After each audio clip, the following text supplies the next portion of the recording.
How could the Dodgers snap a 5-game losing skid ahead of a doubleheader yesterday in Citi Field against the New York Mets? They win both of those 2 games. After a rainout on Monday's Memorial Day slate, the Dodgers and the Amazons square off for 2 yesterday. It doesn't matter if it's Edwin Diaz. It doesn't matter if it's Adam Ottavino.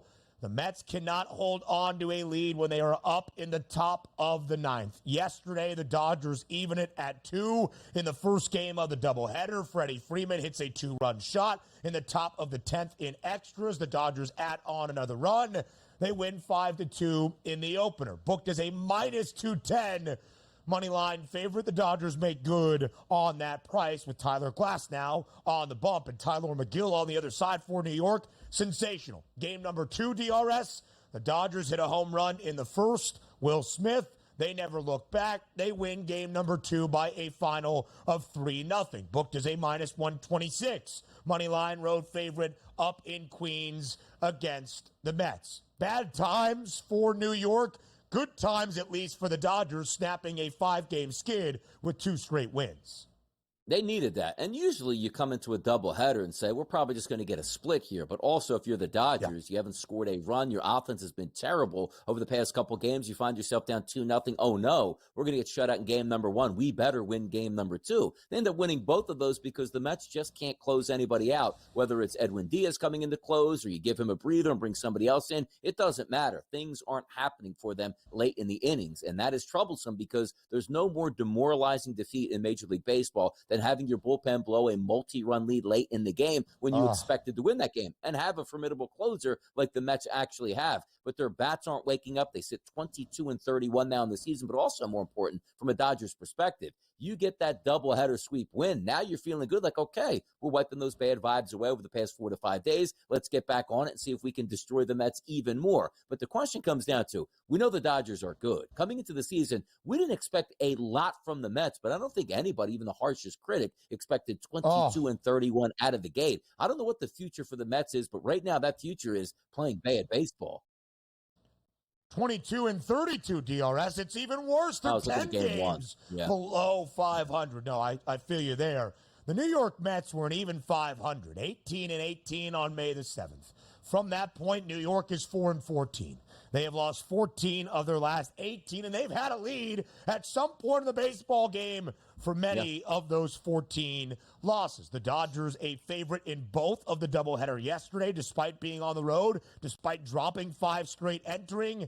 The Dodgers have now been favored in 55 of 57 games this year. World Series rematch yesterday got started in Arlington, and like we saw last October into early November, the Rangers victorious over the Arizona Diamondbacks. Texas wins the opener of this midweek set 4-2 over the D-backs. A 3-run bomb from Corey Seager in the bottom of the 5th. His 7th long ball in the last 7 games for Texas was the difference. The Rangers were booked as a minus 130 home money line favorite. They win game number 1, 4-2. That's a nice win by them, too. And also, we're taking a look at the superstars in the middle of that lineup. Adolis Garcia hitting 237. Seager, even as you said, 7 home runs in 7 days, only hitting 259 on the season. And Marcus Semien has been a wonderful leadoff guy there for the Texas Rangers. He's hitting below 250 as well. You're waiting for that offense to take notes, but also keep in mind, the Texas Rangers, they can afford to have a slump to start the season. Why, Ben? Because they play in the AL West, and nobody's going to run away with that. And as long as you hang out around 500, you have a legitimate chance there. You take a look at the Arizona Diamondbacks, who are at 25-29. You can't hang around that 500 mark because the Los Angeles Dodgers are going to be there and certainly running away right now with that division. So you're taking a look from 2 different perspectives. Like Arizona, Texas, same boat, but not necessarily just because of the leagues and the divisions they play in. But I love what I'm seeing out of Corey Seager here. Eventually, that engine is going to get going on that offense, which does include Adolis Garcia in the middle of that lineup. I think they'll be fine. And to me, if I'm betting on one team moving forward in the West, it's probably the Texas Rangers. Yeah, so right now, Texas gets the victory. They entered yesterday, dropping 10 of their last 13 games, still 3 games below 500, 26-29. The D-backs entered 3 games below 500. They now fall to 25-29. The good news for Arizona, if there is a silver lining, outside of the Dodgers, Phillies, and Braves, and Atlanta's had some issues here as of late, of course, based on injuries as well. Only 3 other teams in the National League even have a winning record above 500, and those 3 other teams are no better than 2 games above 500. It's the Giants and the Padres playing better baseball within the National League West. San Francisco's won 8 of its last 10 games, and the Chicago Cubs, who are a game above 500. So not terrible for the Arizona Diamondbacks if they still want to make a run to a wild card spot, of which they did last year. And, of course, it ended in a pennant in the National League. The D-backs an even 500, 7-7 straight up in their last 14 games. Again, as we look at the World Series hangover, Texas, 3 games below 500. You can see their prices to get back to the pennant much better than that of Arizona. And to Donnie's point, there's only one team in the American League West that has a winning record, and it's the Seattle Mariners. The M's have won both of their opening 2 games this week in a series against divisional foe, the Houston Astros. The Mariners victorious yesterday after a 3-run 8th. They also win 4-2 over Houston, booked as a slight home money line favorite. They make good on that number. The Astros, Donnie, now 4-6 in their last 10 games after playing some better baseball entering this 10-game stretch. Yeah, it's tough. Look, you're going on the road against a good opponent in Seattle. You're supposed to lose more games than you win. That's just the nature of the beast. But we've been saying this for quite some time on the Astros. When are they going to get started? Terrible start to the season. You sort of write them off. Then they go on a little bit of a winning streak. Then you look at the standings and realize that nobody wants to run away with the AL West. But maybe this is just the Houston Astros that we expect, where maybe they're just a 500 baseball team, a little bit more or a little bit less, which won't be enough to get them into the playoffs, which there is a lot of pedigree on that team that says championship. But that team, Ben, right now, certainly not playing like it here. And it's a surprise to see Kyle Tucker go 0 for 3 because it feels like he homers every game. But look, Altuve in the leadoff spot around 300. Nobody else really helping him out outside of Kyle Tucker. That needs to change. The Astros and Mariners still tied for the 3rd best price to win the American League pennant at plus 750. More around the bigs up next.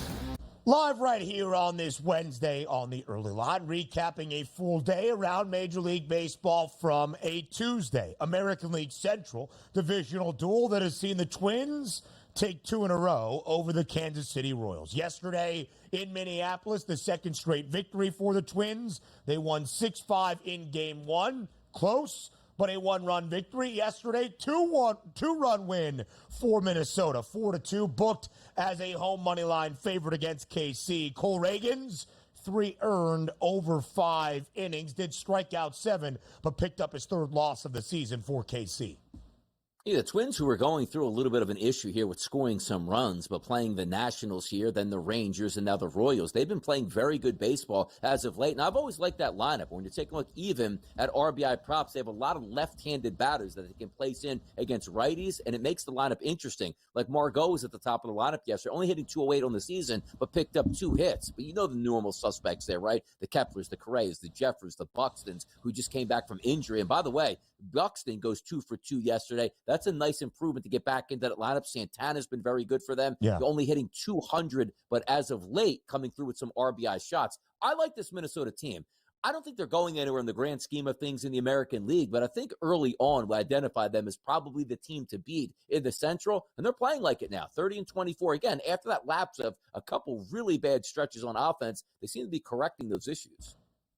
The American League Central right now, the best division in baseball based on records of their top 3 teams. They have the White Sox to probably hold them back in terms of the overall 5-team combined record in this division. But the only division in baseball that sees 3 teams that has a record 2 games above 500 or better for all 3. The American League East is close, but the Red Sox just 1 game above 500. The National League West, 3 teams with 2 games above 500, but the American League Central with the Twins now 6 games above 500 in that 3rd spot behind both KC and Cleveland. The Guardians bounced back from a loss to the Rockies. Cleveland now has won 10 of its last 11, 13-7 yesterday over Colorado in Coors Field, continuing to pace that division. Now we go to Milwaukee, where the Brewers, in a celebration type of way, etched out a victory in their first game of the set in Craig Counsell's return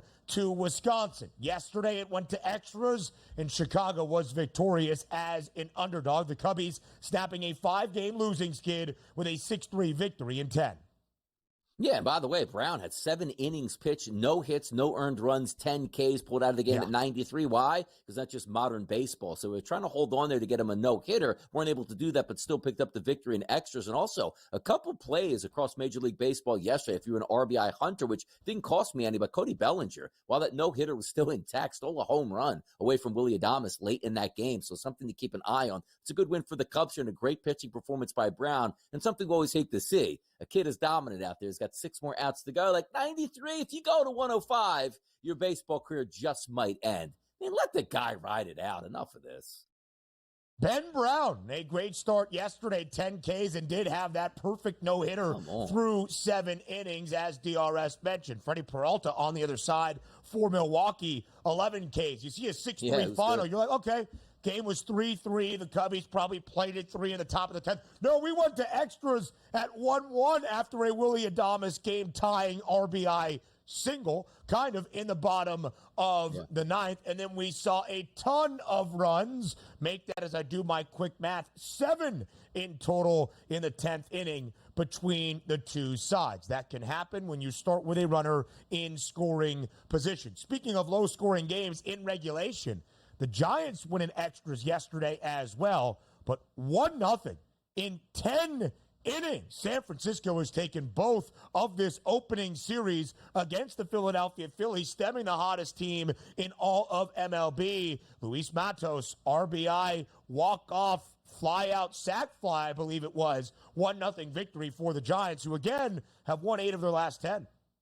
Yeah, bullpen game for San Francisco ended up beating Zach Wheeler, who was tremendous yesterday. 6 innings pitched, 2 hits, no earned runs. That should be good enough for a victory. But the Phillies sometimes play hide and seek on offense, which they're hiding right now. They got to come out of that shell sooner than later here, because the Atlanta Braves, as much as banged up and maligned they are, they're getting a little bit closer to the Phillies when that lead should possibly be these 10 games right now. It's half of that.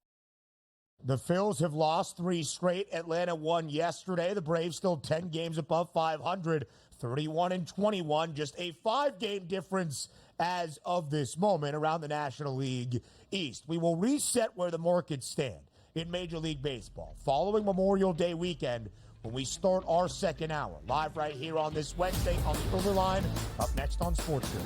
We have said often, following Memorial Day weekend, Major League Baseball puts a pin in its season. Who are the true contenders? Who are some pretenders? How do these teams evaluate what the rest of the summer in 162 holds?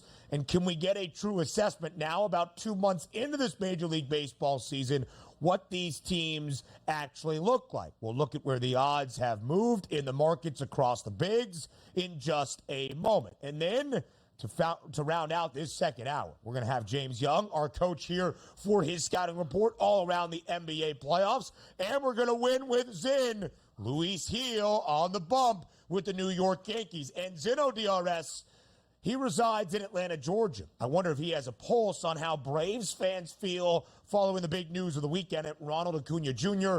is out for the remainder of this season.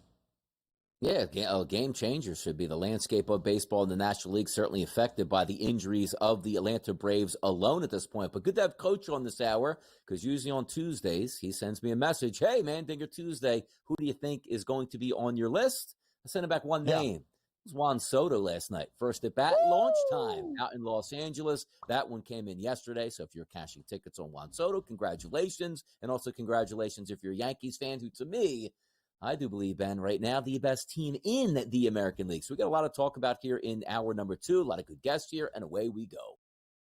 Yes, the Yankees maybe are the best team in the American League, and Juan Soto did lead off the game for the Yanks, or at least in his first at bat in the top of the first with a home run, but they did drop a game to the Los Angeles Angels of Anaheim yesterday in DRS's hometown to the Halos. By the way, speaking of Dinger Tuesday, a little birdie tells me our good friend Kevin Walsh on Game Time Decisions gave out both Soto to hit a long ball and Corey Seager.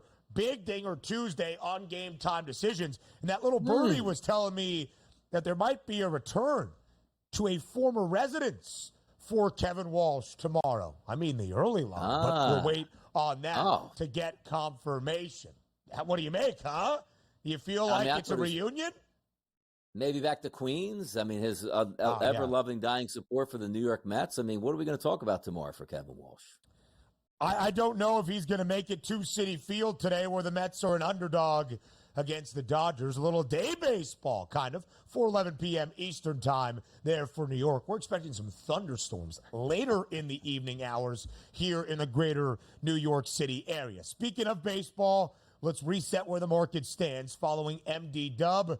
That's Memorial Day weekend. The American League pennant prices. The New York Yankees are the favorites, 2-1.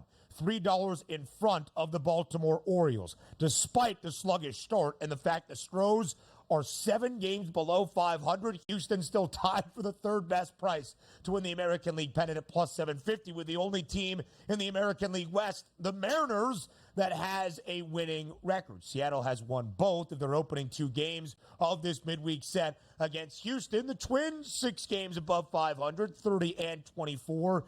5th best price to win the pennant at 8-1 in the American League.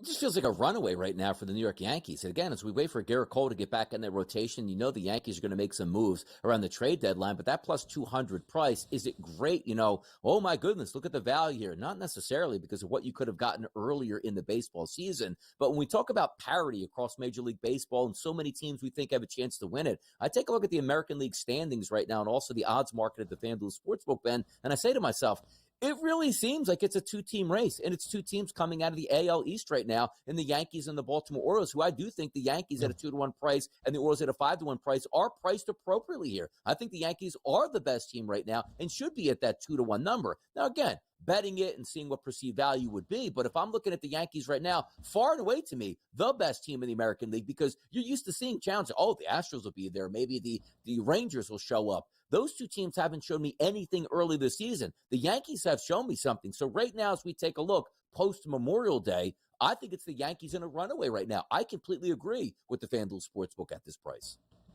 Technically, the best record in the American League is the Cleveland Guardians, 37 and 18. Both the Yanks and the Guardians have 37 wins, but New York now with 19 losses, and they have dropped 2 straight yesterday against the Angels. So when you look at the American League, then could you make an argument for Cleveland at a 10-1 number, 6th best price on the Guardians, the reigning World Series champs, the Rangers, 12-1. Those are the 7 best numbers to win the American League pennant. Why do I bring that up? All 7 teams at 12-1 have a better price to win their respective league than the team in the National League with the 4th best number. And at the moment, as we show you those odds once again, that's the Milwaukee Brewers, who are pacing the National League Central at this moment. But the story, DRS, even with the injuries to Atlanta, is still that tier of 3 atop the National League. The Dodgers, the Phillies, and the Braves, all 3 teams at 4-1 or less. Atlanta is still a quarter of the price of Milwaukee, with the Brew Crew at a 16-1 number.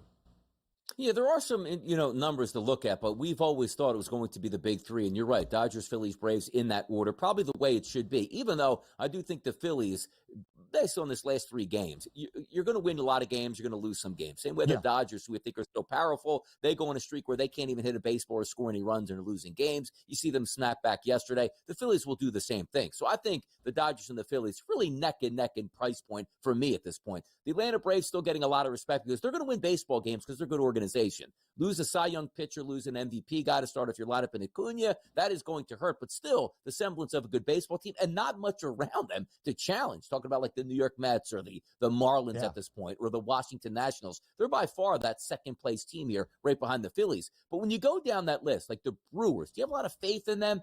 They're an okay team. They're going to win baseball games, and they'll do what they have to. The Cubs here with that 1-2 punch that they could have at the top of the lineup at 20-1 is intriguing. But also, you take a look at the other 20-1s there. It's the Diamondbacks and the Padres. 2 teams that I'm not saying pedigrees where they're supposed to win national championships, but you do see the semblance of what they did last year. Can you get lightning in a bottle, which I don't think you really need, because the Diamondbacks are a good team, just not playing like it. And even though the Padres, in the offseason say, well, Who did we lose at this point? Well, we lost a really good pitcher, and obviously Juan Soto made a trade for. They still have very good players on that team. So those are the teams I want to watch out for, that 20-1 price point with maybe a chance to challenge in the National League. Because the one thing that we do know is the regular season is one thing. The playoffs are a completely different animal where the favorites just don't advance like they do typically in the NBA on a year-to-year basis. Those teams down there, 20-1, I have my eye on them. But really, the Braves, nice price at 4-1, not interested. The Phillies and the Dodgers should be the leaders, and maybe some of those other teams in the NL West could do some damage if they get into the playoffs.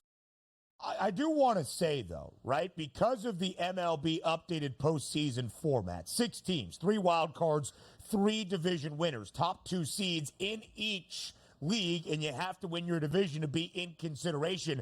Do get that opening round bye past the best of 3 wild card series. The Brewers have a strong lead in the National League Central, a 16-1 price, although you might not be able to cash that ticket. We've seen craziness in the postseason format the last few years. The number is going to be shorter if the Brewers win the National League Central and maybe get that bye as the number 2 seed or whatever in the National League playoff format. Just something to keep in mind. Now let's look at the awards markets that we showed you yesterday. Juan Soto, the favorite to win the AL MVP at plus 260. Tarek Skubal, the favorite to win the American League Cy Young Award at plus 270. Skubal for Detroit at home. The Tigers against Jared Jones, the outstanding rookie for the Pittsburgh Pirates. The first game on the slate on this Wednesday. Yeah, by the way, you take a look at some of those price points there also, and some guys that you're not used to seeing as we talk about Cy Young. Tariq Skubal, hey, welcome to the ball game. And also Mason Miller has been absolutely outrageous for the Athletics, being a closer, seemingly striking everybody out. It's a fun race because there's a lot of names on there that maybe you're not used to actually seeing, which is great for betting purposes. And we showed you the National League odds yesterday. Mookie Betts the favorite, just a little bit in front of Shohei Ohtani.